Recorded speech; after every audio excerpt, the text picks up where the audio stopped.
Всем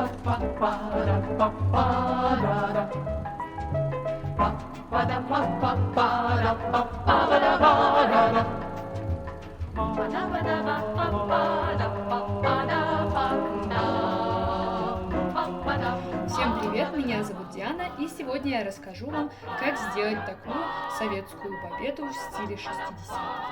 Данная прическа достаточно простая в исполнении и не нуждается в каких-то специальных умениях, ничего специального или сверхъестественного делать не нужно будет, просто следовать тем инструкциям, которые я буду сегодня рассказывать. Понадобится немного времени, ну и просто практика, и у вас будет все прекрасно, красиво и идеально. Попробуем. В первую очередь давайте начнем с того, что нам вообще понадобится для прически. В первую очередь нам понадобятся вот такие две резинки, обычные хорошие резинки крепкие. И понадобятся вот такие вот невидимки или шпильки. В моем случае шпильки мне не помогают, поэтому смотрите, что вам удобнее, с чем вам легче работать на ваших волосах, потому что волосы там жидкие или густые очень. В общем, смотрите сами, что у вас держит. И понадобятся вот такие вот две расчески. Одна для разделения рядов и массажная. Два вида расчесок, которые нам понадобятся. Также мы будем использовать лак для волос, для закрепления результата. И внутри, наверное, для начеса немножко поиспользуем. Иногда я использую, например, просто сахарную воду, чтобы не использовать современные какие-то технологии. Хочется сделать более аутентично. Я использую какие-нибудь сиропы или даже лимонады бывало. Но я сумасшедшая просто, вам не нужно делать так, как я. Просто мне хочется, например, исключить все возможные контакты с современными технологиями. Я просто делаю, как делали это раньше, без лаков. Но так как времени у нас сейчас немного, я буду использовать современный лак. Также для финальной декорации волос нам, наверное, понадобится сделать какие-то маленькие кудри, чтобы мы делали их красиво. Вы можете использовать блоки, выпрямители, какие-то завитушки, не знаю, как это все называется. Но я буду использовать свою уфимскую подружку. Ее зовут Айгюль. Сейчас я вам ее покажу. Вот моя подружка Айгюль. Она очень классная и хорошо работает. Я не хочу открывать полностью зеркало, потому что иначе вы увидите весь срач на моем столе. Но вот так выглядит она. Вот так вот вам видно, что внутри. Вот такие вот бигуди. Я сделаю их на концах, чтобы в конце, когда у нас будет бобета, там были маленькие такие вот финтифлюшечки. Вот. Покажи, как она работает. Когда-нибудь, наверное, надо снять про нее какой-нибудь обзор.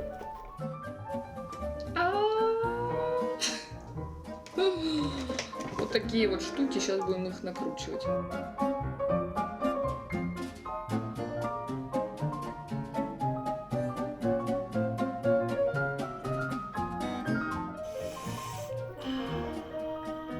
Почему такие горячие? Вот так у нас получается. Сейчас будем их раскручивать. Посмотрим, что получилось.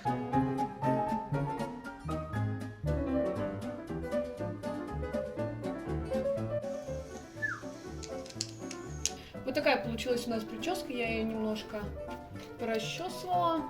И сейчас мы переходим к нашему главному этапу, второму, который, собственно, заключает в себя самую главную фишку прически. Мы будем делать хвосты.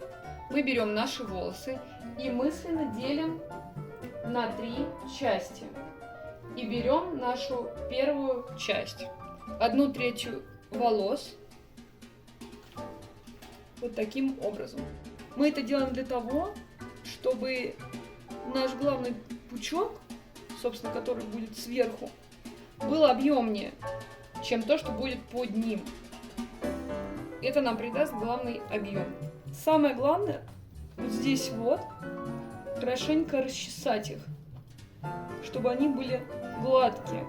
Когда вы закончите прическу, чтобы не было никаких петухов.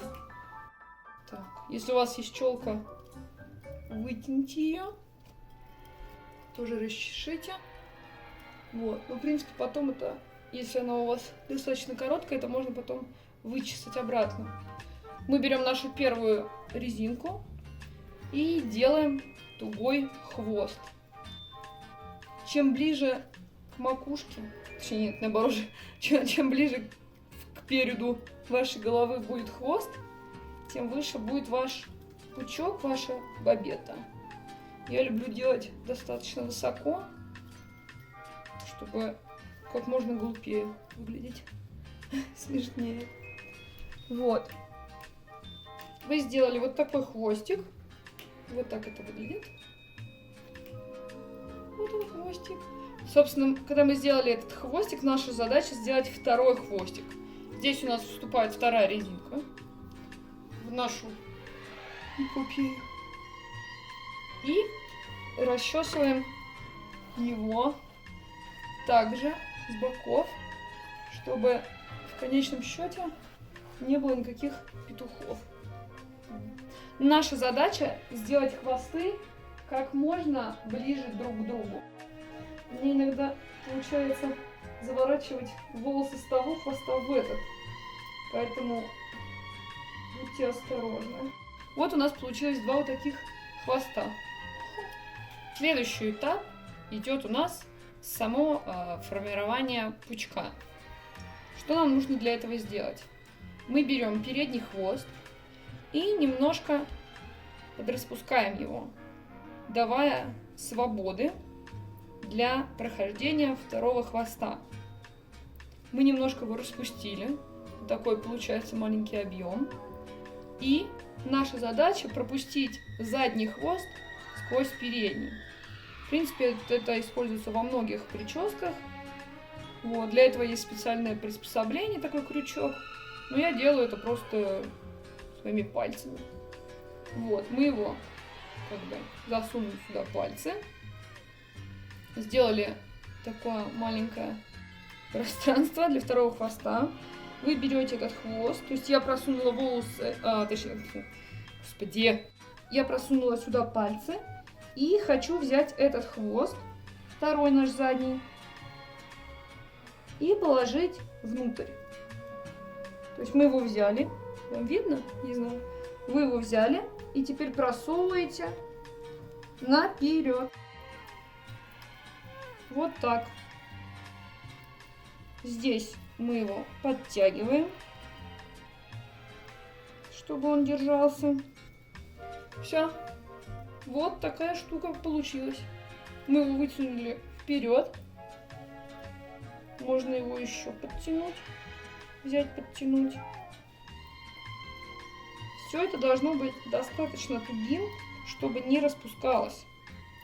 Поэтому каждое ваше движение, манипуляция с хвостами, должна заканчиваться подтягиванием и затягиванием резинки. И теперь мы кладем это назад. В принципе, уже можно увидеть ваш будущий пучок. Он уже лежит. Все. Самое главное в прическе вы уже сделали. Остальное осталось это декорирование. То есть из этого состояния прически вы уже можете сделать абсолютно разные вариации этого пучка. То есть даже сейчас вы можете уже видеть, что я могу оставить эти волосы вот так, как есть. То есть это просто красивый хвост. Да? Достаточно популярная прическа. Вот. Она уже лежит, уже красиво. Здорово. Но мы пришли сюда не за этим. Нам нужна советская бабета. Итак, следующим этапом у нас идет формирование пучка. Мы берем задний хвост и начинаем его начесывать. Я знаю, что очень многие боятся делать начесы, что потом это не распустится, будет все колтунами. Все возможно. Я не знаю.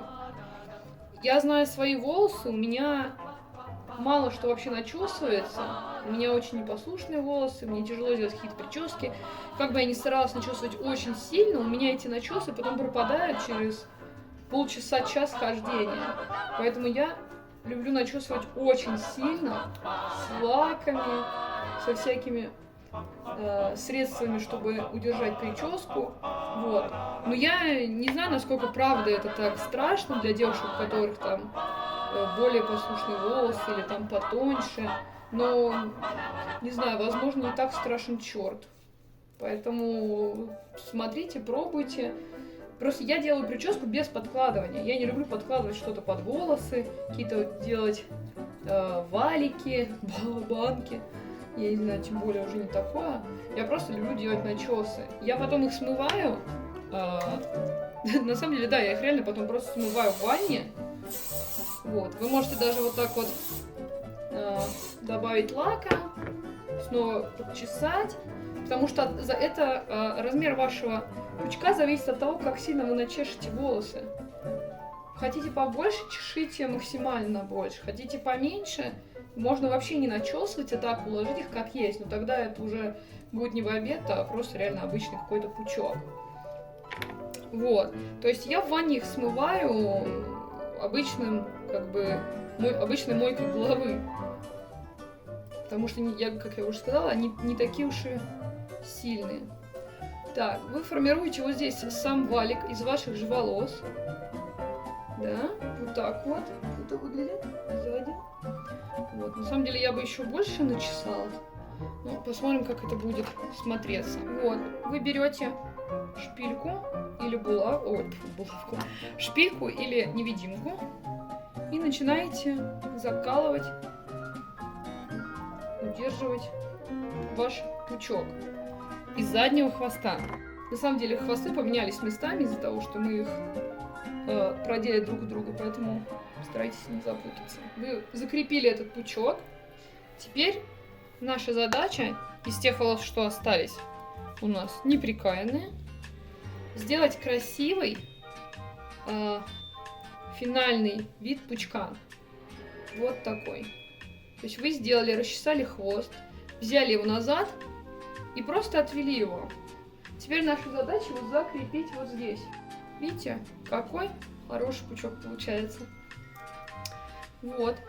Но перед этим я, конечно же, снова его начешу. Потому что я хочу гигантскую копну волос себе на голове. Я хочу построить себе вторую голову.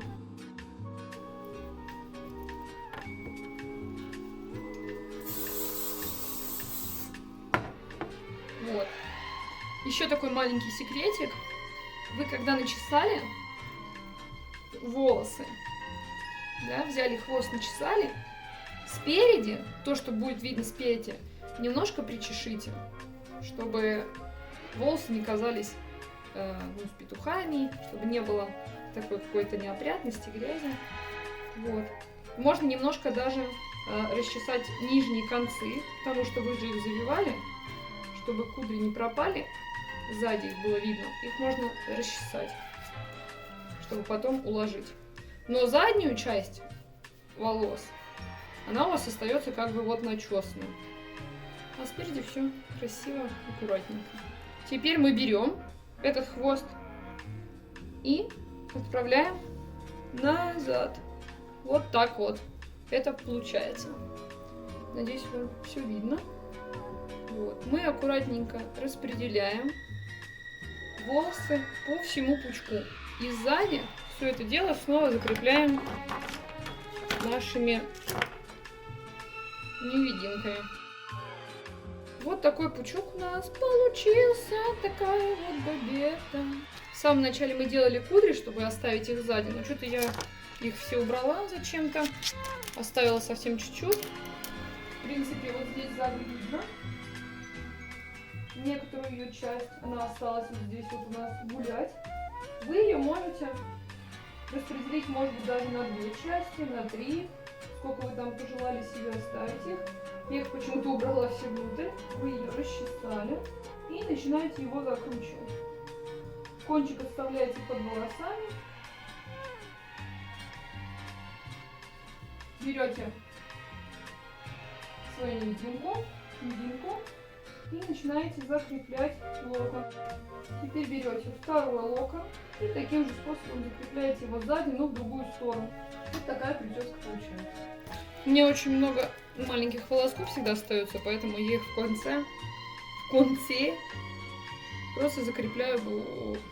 Почему я все время называю шпильки булавками, я не понимаю. Закрепляете шпильками, опять невидимками. Сколько названий к этому? Я все путаю. Вот такая у нас получается прическа. Все это мы зафиксируем лаком сейчас.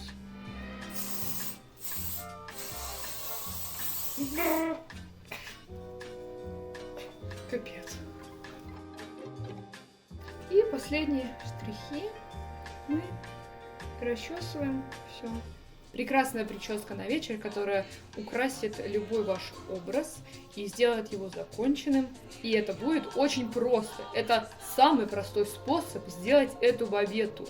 Я не знаю, как я жила до того момента, как я догадалась, узнала, подсмотрела, как это сделать. Но теперь, мне кажется, я буду ее носить каждый день. Поэтому пробуйте, старайтесь. Я буду очень рада, если вы выложите свои примеры.